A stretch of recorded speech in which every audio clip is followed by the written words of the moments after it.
Hello everyone, welcome back to Newcastle Fans TV. It's just finished outside Villa Park. Aston Villa 2, Newcastle United 0. Steve Bruce's return to Villa Park has ended in 0 points. And did they deserve absolutely anything? Did they? Fuck. Harry, big chance, 5 minutes in.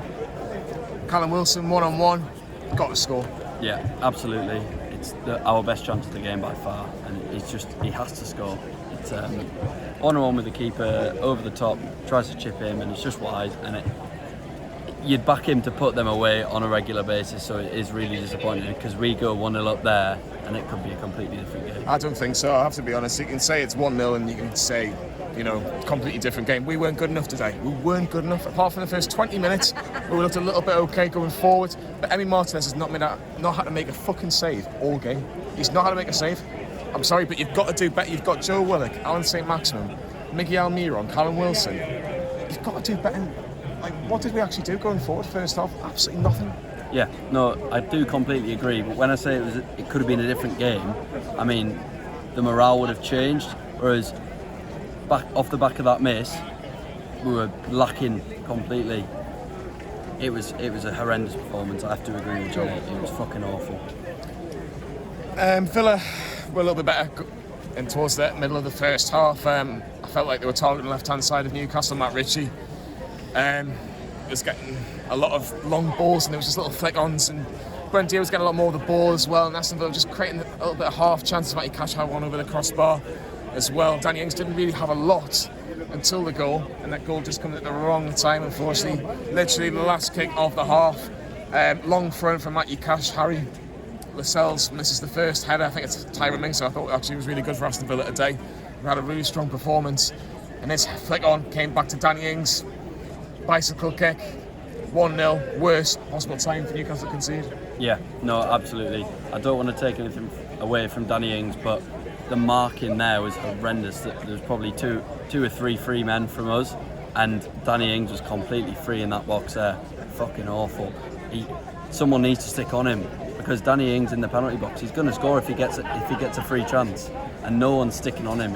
He's got so much space, it's unbelievable. It's dreadful marking. Hayden comes off with an injury at half-time. Sean Longstaff comes on. Nothing really changed from a Newcastle point of view. Aston Villa was still in control. And Aston Villa make it 2-0. VAR, it's going to be a big talking point with Newcastle and Aston Villa today. Harry, from what I saw, I said to Sam, I think we've got away with one, as in not even the handball, just with the actual chance itself. Yeah. Header comes across the back from the back post, and Lascelles is 1.5 yards away. Now, people are looking and go, well, what's he meant to do? Have the handball laws been removed? Have they been made more difficult? But the referee's been told to go and have a little look. As soon as that happens, you know that it's going to be a decision where the referee's going to go, I think it's a penalty. And unfortunately for Newcastle, it is a penalty. And then Garcia sends Woodman the wrong way, and it's 2-0. But an actual decision, do you think Newcastle can be looking at it a bit unfortunate, or do you think actually it's a handball? Yeah, no, it can definitely be viewed as unfortunate, but it shouldn't be viewed as an excuse, because the performance just wasn't good enough. But you can never say, oh, that's a Stonewall penalty when it's 2 yards away. He doesn't have enough time to pull his arm out the way. But performance wasn't good enough, so it can't be used as an excuse, I'm afraid. No one really appeals for it. That's the annoying thing. Sometimes you just got to look at, is anyone even asking for it? No one's really asking for it, I'm afraid. But it doesn't take away, like Harry says, from the performance. The performance was absolutely shocking. It really, really was. And Steve Bruce decides to make a change. He takes Fernandez off. He puts Joe Linton on, of all players. How many times did he score for Newcastle? And it's still 2-0. Newcastle have a few half chances. Ryan Fraser came on late and had one with a crossbar. Wilson had one where it went wide. But the big talking point from a Newcastle point of view is that penalty. There's a lovely ball down the right-hand side, and Wilson beats Martinez. Anticipated is getting absolutely whacked, and he does. The referee gives the penalty. Don't think the referee was the best today, I have to admit. But it gets overruled and it's offside. I said to Sam, I think he's gone half a yard. Sam was a bit more sure that he might be okay, but as soon as they were looking at it, I wasn't personally confident, but it was just quite deflating after that, wasn't it? Yeah, it was really deflating, really frustrating performance. There was nothing in it after that, and there was just no chances created. It was really disappointing from a creativity point of view. Our midfield was nowhere to be seen today. It was really, really deflating performance today.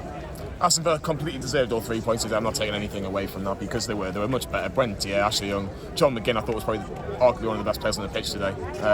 Really controlled the midfield battle and got Aston Villa into good attacking places. But it's another defeat, Harry. Just briefly, we'll go into that Southampton game. Steve Bruce under a lot of pressure again because I'm not being funny. If you lose to Southampton, some people are looking at they're one of 3 teams that are worse than us. Huge game now. Massive. The fact that we've lost to West Ham and Villa, this was supposed to be viewed as an easy start. And we've lost 2 games now. We've got Southampton, then followed by Man United away, then Leeds at home. We need to win at least one of them, especially Southampton, because this is shocking. Must-win game for Steve Bruce next week, I'm afraid, against Southampton. He's got to get all 3 points because the 2 games that we've had here, some would argue that we should have had points already. We've got loads of videos from Newcastle Fans TV today. We've got the vlog later on today, which you'd have seen by Lee as well. We've got the last word with the lads later on, but make sure you like and subscribe to Newcastle Fans TV. And we'll see you all very soon.